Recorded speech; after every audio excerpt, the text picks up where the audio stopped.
Hey guys, in this video we're going to talk about Ben Affleck and JLO nearing a potential breakup, Doja Cat admitting that her last two albums were just a cash grab, and fans concerned about Beyonce's foot injury during her tour. First up, more trouble in Bennifer Paradise. That's right, Ben Affleck and Jennifer Lopez are once again going viral on social media, and this time it's because Ben slammed the car door in her face while they were running errands in Santa Monica. Video captured of that moment shows him looking upset while walking to his car. He's clearly frustrated, but he still opens the door for JLO so she can get in. Once she's inside though, he pretty much slams it shut. When that moment was shared on Twitter, everyone started guessing why he was just so angry. Was it because they had gotten into an argument, or was it something else? One person wrote, maybe he's just irritated because someone is recording him. I imagine that would get very old. Another said, I'm sure he was just annoyed at people pointing their phones at them while they're trying to do normal stuff. Considering that JLO and Ben are one of the most recognizable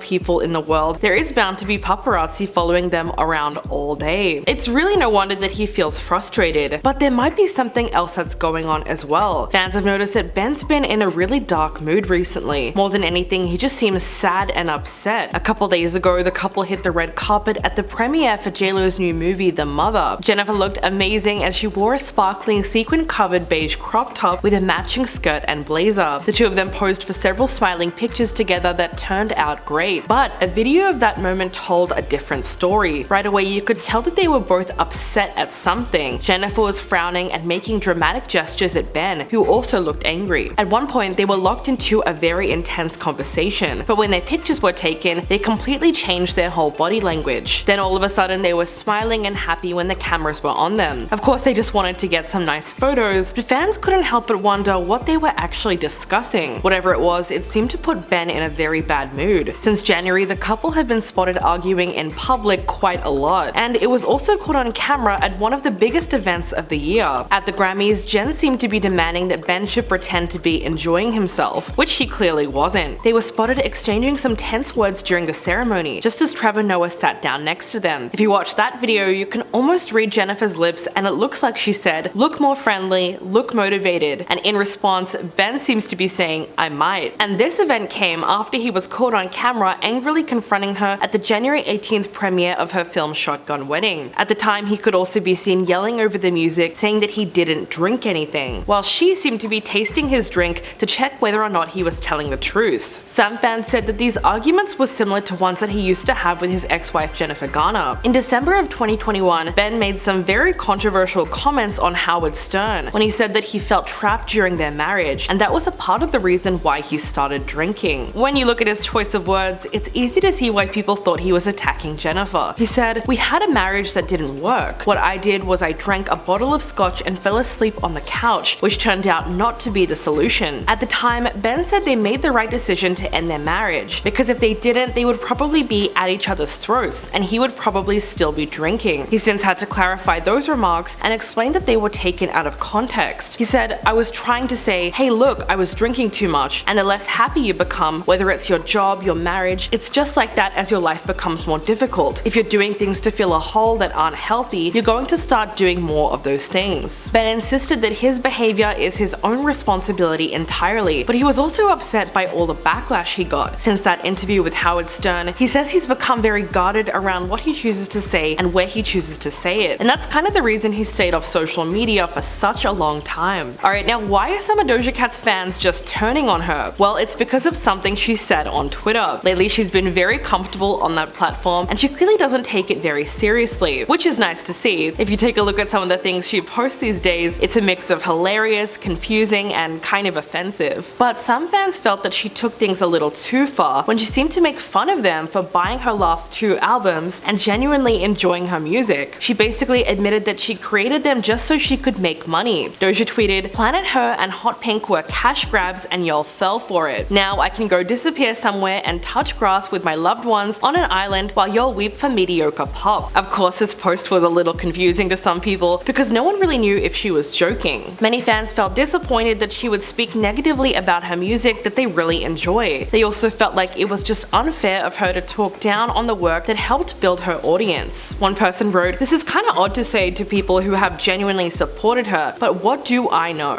Another said, "I really love her, but to totally degrade your past work feels very wrong. These These albums created your fan base. As an artist, you should at least be half proud of albums that have shaped your entire career, but that's just me. Another person wrote, Doja Cat is allowed to make or do whatever she chooses, but this just seems like a slap in the face to people who liked her music. While her debut album Amala mostly flew under the radar, Hot Pink featured multi-platinum singles like Say So, Juicy, Like That, and Streets, all of which were pretty much mega hits and went viral on TikTok for months. Planet Her was also a super popular album, featured songs like Kiss Me More, You Right, Need to Know, Woman, and Get Into It. So to say those albums were just cash grabs doesn't exactly sound true. On the other hand, some people came to her defense and argued that she has creative freedom. One person wrote, I don't know why y'all are so mad at her, it's her work. If she doesn't like it anymore or didn't at all, then it shouldn't be something we argue with her about. And I really can't be mad at her for feeling like this even though I disagree. This is what living in a profit-first culture does to its artists. Everything you make, even if it's truly innovative, starts to feel hollow and corporate. But there could be another reason for Doja's tweet. A few days ago she wrote, my comment section on IG used to be only positivity because I was doing what everyone wanted me to do, and love that I can see through all the BS now. It's nice. Much love to everyone else that's been down since day one, I appreciate it. In a follow-up tweet, a fan asked her, at what point did you feel like you moved away from the mentality of doing what others wanted? What happened that helped you make that change? And in response, she said, after Coachella, when I felt so tired of doing a bunch of crap I didn't believe in, and not telling my side or my story with my music, when I realized I hadn't done anything personal and that I was cranking out digestible pop hits for children on Twitter to get into fights about. So she clearly wants to go in a new direction, and feels like everything she's made up until this point just wasn't really her. Doja's recently been teasing her next album, and she revealed on Tuesday that it'll be titled First of All. Seems like the upcoming record will be a departure from the pop and hip-hop sounds that she's become known for. But we don't know a lot about it because she's constantly making jokes that mislead fans about what's to come. At one point she said the album was called Hellmouth and claimed that it would be constructed of either rap, rock, or spoken word. Either way, Doja's change is definitely nice to see. Like it or hate it, she's obviously become a lot more carefree, and not just in her music. At the Met Gala, she went all out with her outfit and dressed up like a literal cat, complete with facial prosthetics and everything. She wore a white sequin catsuit gown which was form-fitted to her body and wrapped all the way around her head. At the top were cat ears and a jewel chain over her forehead. She also finished things off with fake nails that were shaped into claws. What followed was potentially the most awkward red carpet interview of the evening. While speaking to Emma Chamberlain, Doja replied to every question with a meow, and it was nothing but cat noises the entire interview. Eventually, Emma realizes that she's not going to get any straight answers from her and moves on. The whole thing was just hilarious. Alright, now why are some people saying that Beyonce was injured during her tour? Fans have claimed that the singer looks injured when she performed on the opening night of her Renaissance World Tour. The singer kicked off her 53-show tour in Stockholm on Wednesday, but eventually concertgoers started to wonder why she wasn't performing so many of her signature dance moves. She's usually known for her energetic performances, which is something that wasn't really seen at the Sweden show. For whatever reason, she felt the need to take more breaks and open the show with a series of ballads. After the performance, fans took to Twitter to speculate about what could be happening. Some people suggested that she was recovering from an injury, as the show was around 4 months after rumors circulated that she had to undergo foot surgery. While Beyonce herself has not confirmed whether or not she got surgery, to a lot of people, this seemed like it might have been the reason for her more toned-down performance. Someone tweeted, yeah, there is definitely something wrong with Beyonce's foot. She isn't moving or dancing as much as she usually does. She's still performing well though. Another person wrote, it's funny to see people say Beyonce seems low energy or dealing with a foot injury, but I see a woman letting the polish go a bit and having more fun. She told us in Homecoming that she wasn't going to push herself like that ever again, and she meant it. This is a good thing. Some fans also pointed out the constant obsession that people have with onstage choreography and how it can actually take away from the singing. Not only that, but it's an impossible standard to have, and it might even be the reason that led to Beyonce's injury in the first place. The whispers first started in January after her performance in Dubai at Atlantis The Royal Opening. A journalist named Gary Kennedy, who had attended the show, raved over her performance, but he also claimed that she was recovering from surgery. In a since deleted tweet, he wrote, Baylantis was quite the unexpected show. That voice just gets better and better. Mama was doing her good singing. Mind-blowing to see her and Blue Ivy perform together. Even more in awe to hear she did this after foot surgery. So that's what really started the rumor mill. Beyonce's Dubai performance was her first one in 5 years, and it was said to be spectacular. She was reportedly paid around $25 million to perform film at the star-studded private launch event. But despite a strict no phones policy, somehow footage of the performance flooded the internet. One fan shared a video to Twitter of pouches that were given to audience members to put their phones in. And it was also said that the Wi-Fi might have been turned off or signal blockers were activated to prevent any live streaming. But of course, fans couldn't help themselves and they were able to capture some footage on their phones. The whole thing really looked incredible. At one point, Beyonce was propelled 16 feet in the air in the middle of the hotel's Skyblaze fountain, while it breathed fire around her. Violinists crowned with metallic gold headpieces and red skirts hit the stage, and she was raised up on a platform wearing a yellow corseted dress, topped with a feathered skirt and a feathered back piece. The performance lasted an hour and she went through 19 songs, including her first live performance of Brown Skin Girl alongside her daughter Blue Ivy. So even though everyone disobeyed the no phones policy, it was still really cool to see just how much went into this one show. So what do you guys think about this latest story? Please let me know in the comments below, and I'll catch you in the next video.